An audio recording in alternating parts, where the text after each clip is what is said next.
Could you survive the cruelest winter in modern history, surrounded by 3 elite enemy divisions, with only a promise to keep you warm? They say love conquers all. It is a beautiful phrase for postcards. But can love defeat a 50-ton Tiger tank? Can it defeat the shrapnel of a mortar shell? Can it defeat the absolute silence of a telegram that never arrives? Today, you are not just going to hear a love story. You are going to step into the shoes of James and Eleanor.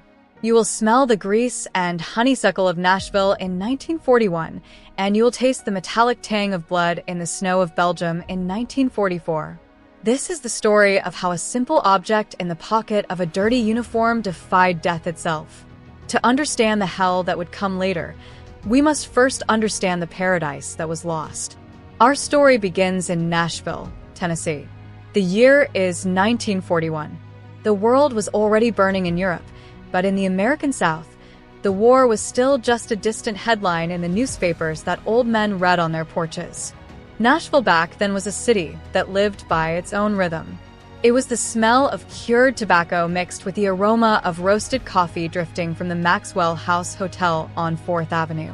On Saturday nights, the whole city seemed to converge on the War Memorial Auditorium. That was where the Grand Ole Opry took place before moving to the Ryman. Families would huddle around polished wooden radios to hear the nasal, joyful voice of Roy Acuff singing Wabash Cannonball, or the jokes of that lady with a price tag hanging from her hat, Minnie Pearl. James Miller was part of this landscape. He was 22 years old and had hands that always carried traces of motor oil.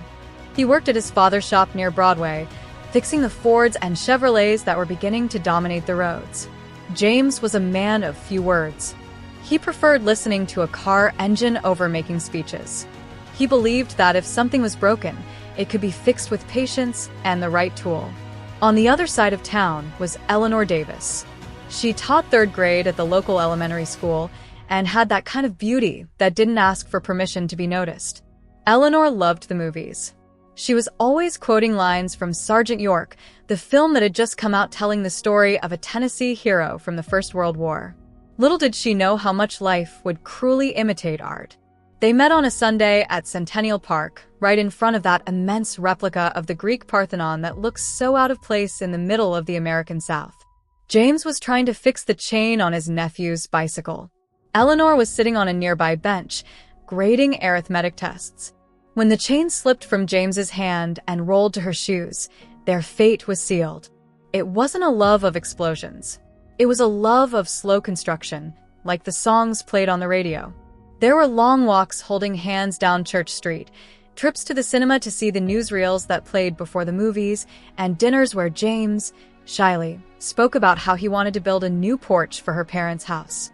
They planned a wedding for the spring. Life seemed like a straight, paved road. Until that Sunday in December 7th, 1941. James and Eleanor were having lunch at the diner in the Maxwell House Hotel. The usual buzz of silverware and conversation was cut short suddenly. A waiter turned up the volume on the radio at the counter. The announcer's voice was shaking. Air raid. Pearl Harbor. Hawaii. James looked at Eleanor. Her fork stopped in midair. In that instant, the straight road of their lives collapsed. Nashville changed overnight. The lights on Broadway seemed less bright. The young men who used to talk about baseball on the corners now spoke about enlistment, Marines, and paratroopers. James's draft letter arrived 3 weeks later. The paper was cheap, the ink was official, and the message was definitive. Greetings, the text said, a bureaucratic irony inviting someone to die. He was assigned to the infantry. The farewell scene happened at Union Station. If you close your eyes, you can imagine it. The high Gothic ceiling of the station, the steam of the locomotives hissing like impatient beasts, the smell of coal permeating the wool coats. It wasn't just James and Eleanor there. There were hundreds of couples, mothers holding back tears so as not to worry their sons, fathers shaking the young men's hands with excessive force, trying to transmit courage through touch.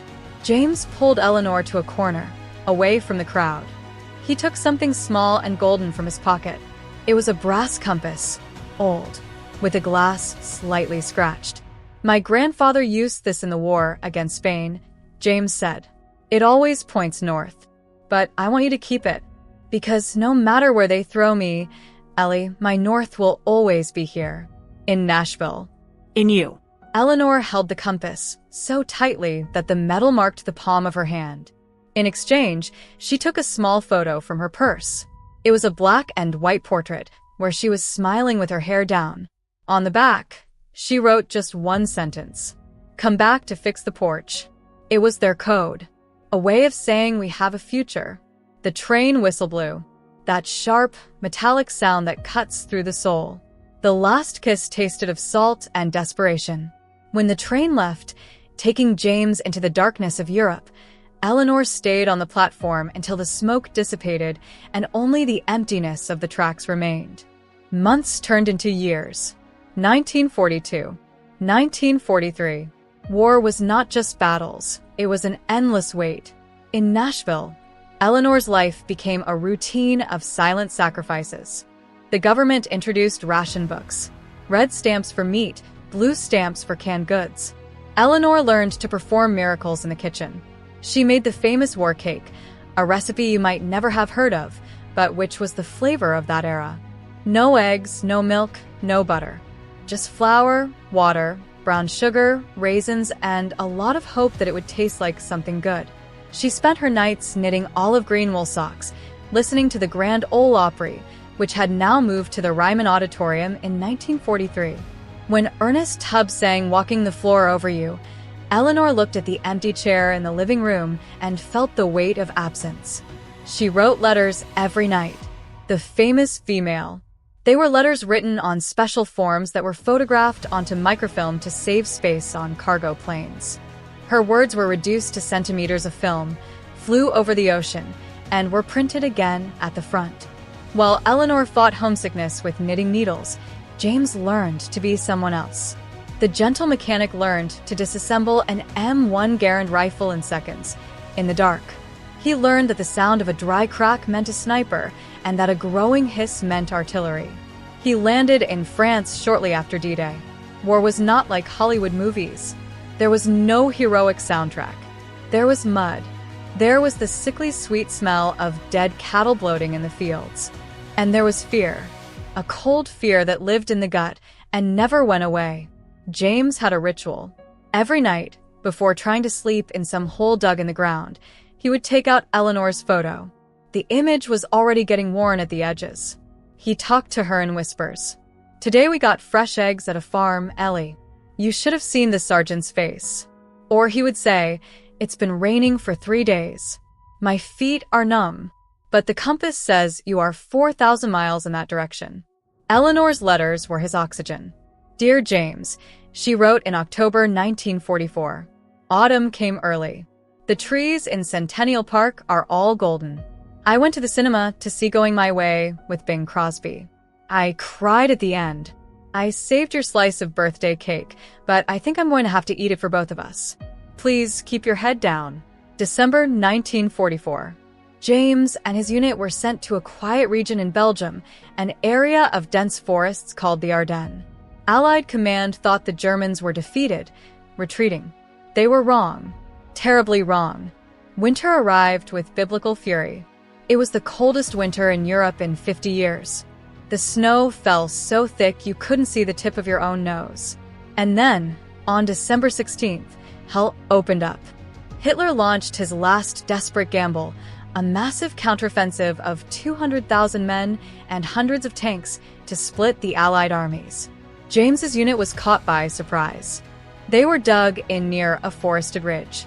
Suddenly, the ground began to shake. It wasn't an earthquake. It was the Panzers. They were surrounded, cut off from supplies, ammunition, and winter clothing. James wore only his standard field jacket and boots that weren't waterproof. To keep from freezing to death, they did unthinkable things. James and his friend, a kid from the Bronx named Tony, dug foxholes and lined the bottom with pine branches to insulate their bodies from the snow. One freezing morning, hungry for 2 days, Tony crawled back from a bombed-out house nearby. He was hiding something in his jacket, smiling like a child. "Look at this, Sergeant," Tony said. He pulled out a crumpled blue box. It was cake mix. Real cake. James laughed. A dry, nervous laugh. "We don't have an oven, Tony. Or milk. Who needs an oven?" They mixed the cake powder with melted snow in their canteen cups and ate that raw, sweet paste. In that moment, in the middle of death, that taste of artificial vanilla was the best meal of their lives. It was a taste of home, but the joy was short-lived. German artillery began to hammer their position. The trees exploded at the top, raining down wooden splinters sharp as spears onto the soldiers. It was the so-called tree burst. James huddled at the bottom of the foxhole, covering his head. He pulled out Eleanor's photo. He pressed it against his chest so hard he could feel his heartbeat through the paper. "Just one more day, Ellie. Help me hold on for just one more day." It was Christmas Eve. The night was strangely clear. James was on watch. The silence of snow is deceptive. It muffles footsteps. James heard the snap of a twig too late. He spun his body, raising his rifle, but he saw the flash before he heard the sound. A mortar shell landed 10 yards away. The explosion threw him backward, as if he were a rag doll. He hit his back against a tree trunk and slid into the snow. The world went mute. He saw the mouths of his comrades screaming, but he heard nothing but a high-pitched ringing. He tried to stand up, but his left leg wouldn't obey. There was blood. A lot of bright red blood staining the immaculate white snow. Darkness began to close in on the edges of his vision. The last thing James thought of wasn't the pain. It wasn't the war. He thought of the porch he promised to fix. And he felt his hand, in a final reflex, fumble for his uniform pocket to make sure the photo was still there. Then everything went black. January 1945. Nashville. The Battle of the Bulge was in the newspapers every day. Eleanor read about the siege of Bastogne, about the American general who replied nuts to the German surrender demand. She felt pride, but she felt much more dread. The letters stopped. 1 week. 2 weeks. A month. The mailman, Mr. Abernathy, began to avoid her gaze when he passed the porch. He knew. Everyone knew that silence was the worst messenger. Eleanor continued to go to school. She continued to teach multiplication tables to the children, but her soul wasn't in the classroom. She was wandering through the forests of Belgium. One afternoon, she arrived home to find her mother sitting in the living room, crying silently. There was a telegram on the table. Eleanor felt the floor disappear. She picked up the paper with trembling hands. "The Secretary of War regrets to inform you. Missing in action. Not dead. Missing." For the army, it was a bureaucratic classification. For Eleanor, it was torture. It meant he could be dead, or wounded, or captured, or wandering without memory. It meant she could have neither grief nor complete hope. The war in Europe ended in May 1945. V-Day. Nashville exploded in celebration. Sirens rang out. Church bells chimed. There were parades on Broadway. People kissed in the streets. Strangers hugged strangers. Eleanor stayed home. She closed the curtains. How could she celebrate peace if her war hadn't ended? She went to Union Station every day. Every single day. She sat on the same wooden bench. She watched the trains arrive bringing the heroes. She saw men without legs, blind men, men who shook at the slightest noise. She scanned every face, looking for that shy smile, those broad shoulders. Nothing. The neighbors began to whisper. Poor Eleanor. She needs to accept it. She is becoming obsessed. But they didn't understand. She had the compass. And the compass said he would return. It was on a rainy Tuesday in November, almost a year after the silence began. Eleanor was on the porch, sweeping away the dry leaves the wind had scattered. She was tired. Tired of waiting, tired of hoping. A yellow taxi turned the corner. It slowed down. Eleanor's heart gave a painful jolt, but she forced herself not to create expectations. It must be for the neighbors, she thought. The taxi stopped in front of her house. The back door opened slowly. A wooden cane touched the wet asphalt first. Then a man stepped out. He was thin, his uniform hanging on his body as if it belonged to an older brother. He had gray hair at his temples that hadn't been there before. He moved with difficulty, dragging his left leg. leaning heavily on the cane. Eleanor dropped the broom. The sound of wood hitting the floor echoed through the empty street. The man lifted his face. Rain ran down his cheeks, mixing with something that might have been tears. They were James's eyes. Older, sadder, but they were his eyes. He tried to smile, but his lips trembled. "Does the porch still need fixing, Ellie?" His voice was hoarse, broken. Eleanor didn't walk.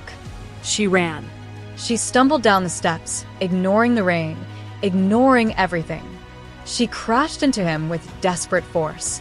James dropped the cane and wrapped his good arm around her, burying his face in her neck, inhaling the scent of lavender that had kept him alive in the trenches, in the field hospitals, in the months of solitary recovery in England.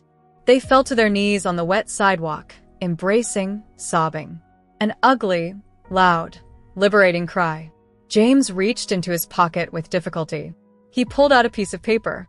It was the photo. It was water-stained, crumpled, with a dark smear of dried blood in one corner.